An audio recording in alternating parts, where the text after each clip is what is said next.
I am Dr. Nisha Tiwari, Assistant Professor Chemistry in Government Bilasa Girls PG College, Bilaspur. Today, I start lecture for Electronic Spectra, BSc third year, paper 3, Physical Chemistry, Spectroscopy 2. जैसा कि हम जानते हैं कि electronic spectra एक molecular spectra है जो कि विजिबल और अल्ट्रावायलेट रीजन में प्राप्त होता है। इसकी उत्पत्ति इलेक्ट्रॉनिक लेवल में ट्रांजिशन से होती है और इसके साथ ही साथ यह रोटेशनल तथा वाइब्रेशनल चेंजेस को भी इंक्लूड करता है। इस स्पेक्ट्रा को प्राप्त करने के लिए 1.0 इलेक्ट्रॉन वोल्ट एनर्जी की आवश्यकता होती है। टोटल एनर्जी चेंज बराबर electronic energy plus vibrational energy plus rotational energy होता है, जिसे कि इक्वेशन 1 के द्वारा दिया गया है। हम देखते हैं कि टोटल चेंज इन एनर्जी बराबर delta E plus delta we plus delta R होता है।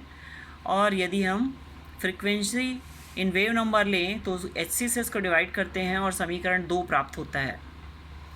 हम जानते हैं कि इलेक्ट्रॉनिक स्पेक्ट्रा की एनर्जी वाइब्रेशन एनर्जी से 10⁻³ टाइम्स ग्रेटर होती है तथा रोटेशनल एनर्जी से 10⁶ टाइम ग्रेटर होती है। इस तरह से इक्वेशन 3 से हम इनके इंटर रिलेशनशिप को देख सकते हैं।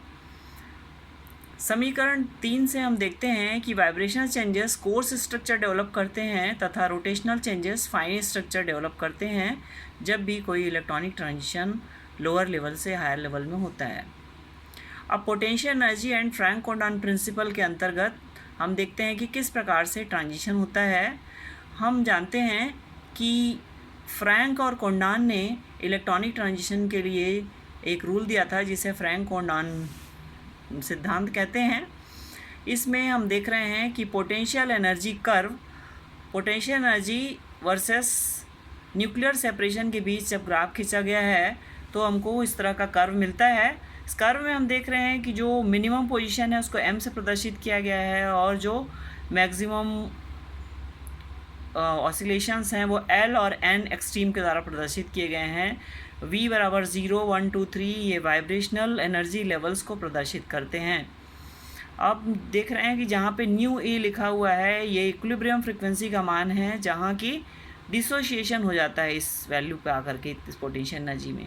हम देख रहे हैं कि due to attraction and repulsive forces between atoms potential energy represented as function of internuclear distance.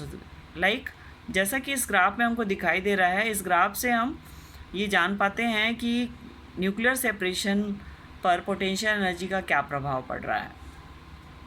अब हम देखते हैं कि पोटेंशियल एनर्जी कर्व के लिए मोर्स ने 1929 में एक रिलेशन दिया था। इस रिलेशन देख रहे हैं कि समीकरण 4 के द्वारा UR equals to D1 - E to the power -A R - RE square. इस समीकरण के द्वारा उन्होंने बताया कि पोटेंशियल एनर्जी UR है और R इंटरन्यूक्लियर डिस्टेंस है, दो नाभिकों के बीच की दूरी, और 8m internuclear distance is RE, D is dissociation energy, nu E is energy level at lowest point, A constant for a molecule. If R equals to RE, then Morse equation becomes RE equals to UE. UE बराबर D potential energy बराबर dissociation energy. इस तरह से इस समीकरण के द्वारा वियोजन ऊर्जा का मान ज्ञात कर सकते हैं, नाभिक का स्थायित्व की गणना कर सकते हैं कि उसकी डिसोसिएशन एनर्जी का मान जितना अधिक होगा वह नाभिक उतना अधिक स्टेबल होगा। अब इस फिगर में देख रहे हैं electronic transition in diatomic molecule दिखाया गया है। DA लोअर एनर्जी लेवल में पोटेंशियल एनर्जी डायग्राम है और जो B है वो हायर एनर्जी लेवल में इलेक्ट्रॉनिक ट्रांजिशन दिखाया गया हमको। जब लोअर लेवल से हायर लेवल में इलेक्ट्रॉनिक ट्रांजिशन होता है तो पॉसिबल ट्रांजिशंस को यहाँ दिखाया गया है। Transition 1 to 4, transition 1 to minimum, 2 transitions दिखाए गए हैं यहाँ पे। देख रहे हैं कि transitions are most probable when nuclei are in extreme positions. अगर न्यूक्लियाई इन एक्सट्रीम पोजीशंस पे होंगे तो अभी जो ट्रांजिशन होगा वो हमारा मोस्ट प्रोबेबल ट्रांजिशन होगा, जैसा कि इसमें दिखाया गया है। नीचे इस डायग्राम में देख रहे हैं हम classical potential energy diagram. Classical potential energy diagram में भी एनर्जी और इंटरन्यूक्लियर डिस्टेंस के बीच में ग्राफ खींचा गया है हाइड्रोजन मॉलिक्यूल के लिए। देख रहे हैं कि इसमें हमको दिखाई दे रहा है कि रिपल्शन लेफ़्ट साइड में दिखाया गया है और म्यूचुअल अट्रैक्शन राइट साइड में दिखाया गया है, और ये मिनिमम एनर्जी या स्टेबल हाइड्रोजन मॉलिक्यूल फॉर्मेशन की स्थिति है। इसमें बॉन्डिंग और एंटी बॉन्डिंग मॉलिक्यूल के फॉर्मेशन को यहाँ दिखाया गया है। ये है wave function for hydrogen atom, wave function for another hydrogen atom, bonding orbital और anti bonding orbital. Higher energy anti bonding molecular orbital और lower energy lower anti bonding molecular orbital. Electronic possible transitions sigma से sigma anti bonding, n से sigma anti bonding, पाई से pi anti bonding ये होते हैं। यदि electronic transition 1.0 electron volt से 10 electron volt के बीच हो या 1000 से 4000 एंगस्ट्रॉम के बीच हो तो हमको इलेक्ट्रॉनिक स्पेक्ट्रा प्राप्त होते हैं। इलेक्ट्रॉनिक स्पेक्ट्रा यूवी रेंज में प्राप्त होते हैं। 3 भागों में उनको डिवाइड किया गया है, नियर यूवी, फार यूवी, विजिबल रीजन। फार यूवी वैक्यूम यूवी कहलाता है और जिसकी रेंज 190 से 100 नैनोमीटर होती है। नियर यूवी 400 से 190 नैनोमीटर तक होता है। इन दोनों के अंतर्गत हमको इलेक्ट्रॉनिक स्पेक्ट्रा प्राप्त होते हैं। अब हम इसमें देख सकते हैं, हमको यहाँ दिखाया गया है pre dissociation spectra. Pre dissociation spectra of 2 potential energy curve. 2 potential energy curve है यहाँ, एक है E', सेकेंड है CD कर्व। दोनों कर्व पॉइंट J पे क्रॉस हो रहे हैं। इसका मतलब है कि अगर इन दोनों का कॉम्बिनेशन हो तो ये क्रॉसओवर पॉइंट है, इस पे पहले ही डिसोसिएशन प्री डिसोसिएशन हो जाता है। इस पॉइंट पे प्री डिसोसिएशन होता है। डिसोसिएशन यहाँ जाके होना था अगर कर्व E' था। यदि CD था तो यहाँ पे हमको देख रहे हैं कि यहाँ कोई डिसोसिएशन नहीं है, यहाँ कंटिन्यूम दिखाई दे रहा है। पर इनका अगर क्रॉसओवर पॉइंट देखें तो J हमारा वो पॉइंट है जहाँ की प्री डिसोसिएशन हमको प्राप्त होता है। अब हम देखते हैं कि qualitative description of selection rules. Selection rule for electronic transition, कब इलेक्ट्रॉनिक ट्रांजिशन पॉसिबल हो सकता है, उसकी क्या रूल्स हैं। तो हम देख रहे हैं कि rule number 1, if delta orbital angular momentum equals to 0 ± 1 हो, या orbital magnetic momentum equals to 1 to 3 हो, जिसमें कि energy level sigma pi delta phi हो, तो अलाउड ट्रांजिशन होता है sigma sigma, pi sigma and delta pi. बाकी के फॉरबिडन ट्रांजिशन होते हैं। सेकेंड रूल में देखते हैं कि डेल्टा S बराबर 0। थर्ड है डेल्टा ओमेगा बराबर 0 या ±1। फोर्थ है डेल्टा सिग्मा बराबर 0। फिफ्थ है अलाउड और फॉरबिडन ट्रांजिशंस हमको दिखाए गए हैं। तो इस तरह से हम ये देख पाते हैं। 6 में देख रहे हैं कि Z-रेट से अनZ-रेट होगा तो अलाउड ट्रांजिशन होगा। Z-रेट मतलब जिसमें सम होते हैं और जो विषम होते हैं उनको अनZ-रेट कहते हैं अपन। G-रेट से G-रेट फॉरबिडन, ये ट्रांजिशन नहीं प्राप्त होगा हमको। अनZ-रेट से अनZ-रेट भी फॉरबिडन, मीन्स केवल G-रेट से अनZ-रेट ही ट्रांजिशन हमको प्राप्त होगा, इसको अलाउड ट्रांजिशन कहते हैं। इस प्रकार से इन 6 सिलेक्शन रूल्स के द्वारा हम ये जान सकते हैं कि कौन सा ट्रांजिशन संभव है और कौन सा नहीं। यदि ट्रांजिशन के लिए ऊर्जा लेवल के डिफरेंस को हम देखते हैं तो इस डायग्राम के अनुसार पॉसिबल इलेक्ट्रॉनिक ट्रांजिशंस दिखाए गए हैं। पॉसिबल इलेक्ट्रॉनिक ट्रांजिशन हो सकता है N से sigma anti bonding transition, N से pi anti bonding transition, pi to pi anti bonding transition, sigma to pi anti bonding transition, sigma to sigma anti bonding transition, और इनका क्रम उपरोक्त लिखे गए अनुसार होता है। हम देखते हैं कि sigma sigma anti bonding transition very high energy का होता है और N sigma anti bonding transition उससे लेवल लेवल का होता है, उसमें वाटर और मेथिल अल्कोहल में पाया जाता है। Pi pi anti bonding transition UV visible range में पाया जाता है ये जनरली, अनसैचुरेटेड कंपाउंड्स में पाया जाता है और इससे प्राप्त होने वाले बैंड को के बैंड कहते हैं। N pi anti bonding transition near UV region में पाया जाता है, जैसे कि एग्जांपल के लिए chromophore like carbonyl group, N double bond N group, C double bond S group में पाया जाता है और इसके प्राप्त वाले बैंड को आर बैंड कहते हैं। फिफ्थ है sigma pi anti bonding transition, ये सैचुरेटेड हाइड्रोकार्बन्स में प्राप्त होता है। अब हम कुछ समझने का प्रयास करते हैं कि फ्रैंक कोंडोन ने जो रूल दिया था उसके क्वालिटेटिव डिस्क्रिप्शन किस प्रकार से है, मतलब कि उसका गुणात्मक हम देखते हैं कि विश्लेषण करते हैं। देख रहे हैं कि यहाँ विभिन्न कर्व बने हुए हैं, इन potential energy curves for 3 electronic transitions यहाँ हमको दिखाई दे रहे हैं। तो फर्स्ट पोटेंशियल एनर्जी कर्व में हम देखते हैं यहाँ जो पोजीशन है इस तरह की है कि लोअर लेवल में और हायर लेवल में 2 इलेक्ट्रॉनिक ट्रांजिशंस दिखाए गए हैं। वाइब्रेशनल लेवल्स दिख रहा है यहाँ पे V बराबर 0 1 2 3 4, V बराबर 0 1 2 3 हायर लेवल में। जब ट्रांजिशन फर्स्ट फिगर में देख रहे हैं कि इसकी 0 लेवल से सेंटर पोजीशन से 0 लेवल में ट्रांजिशन हो, पहला देख रहे हैं। सेकंड में हमको दिखाई दे रहा है कि ट्रांजिशन 0 से थर्ड में 1 2 3 किसी भी लेवल में ट्रांजिशन हो रहा है। इसमें देख रहे हैं कि ट्रांजिशन 0 से 3 4 5 6 किसी लेवल में ट्रांजिशन हो रहा है। तो इस स्थिति में हमको जो कॉन्टिन्यूम मिलता है, जैसे कॉन्टिन्यूअस स्पेक्ट्रा देखा था हमने, ये कॉन्टिन्यूम प्राप्त होता है। यहाँ पे हमको विभिन्न स्पेक्ट्रस मिलते हैं। तो इस तरह से हम देखते हैं कि फ्रैंक कोंडोन ने ये प्राप्त किया ऑब्जर्वेशन से कि electronic transitions are very fast in diatomic molecule, internuclear distance of molecule unchange during transitions, vibration in nucleus equals to 0, nucleus में किसी भी तरह का कोई वाइब्रेशन नहीं होता है ऐसा माना उन्होंने, न्यूक्लियस को फिक्स्ड माना, उसमें कोई चेंजेस नहीं होते हैं यह माना। Nucleus can't changes their position during electronic transition, so fix position of nucleus, nucleus की पोजीशन को फिक्स मानते हुए केवल इलेक्ट्रॉन में मूवमेंट हो रहा है और उसके ट्रांजिशंस को लिया गया।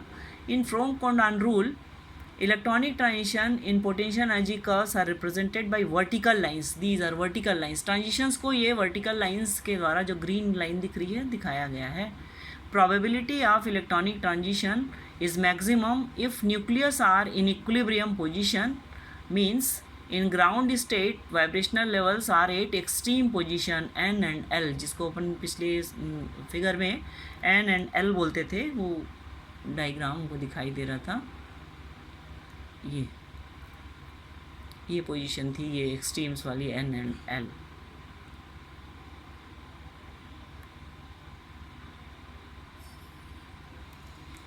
अब हम देखते हैं कि vibrational course structure of electronic spectra, total change in energy बराबर है change in electronic energy plus change in vibrational energy plus change in rotational energy.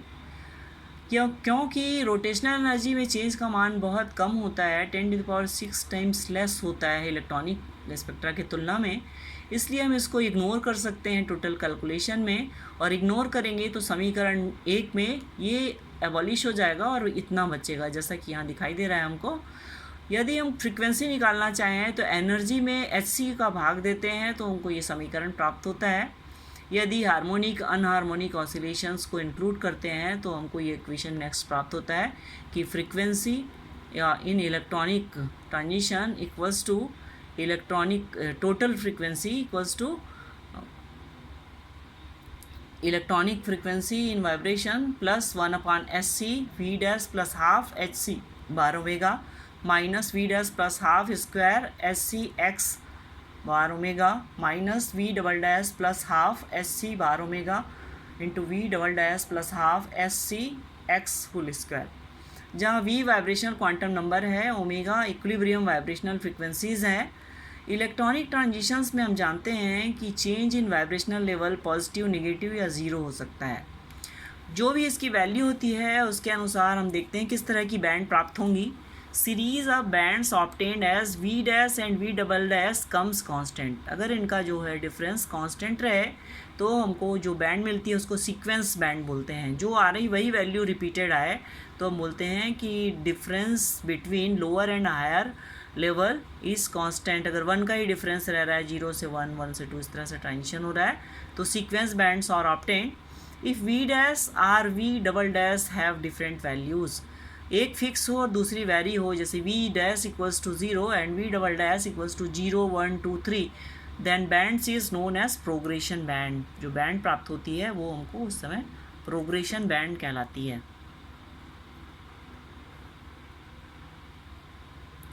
Third देखते हैं कि in absorption electronic spectrum condition single progression on D V double dash बराबर 0, so most molecule has lowest vibrational level बराबर 0 at room temperature.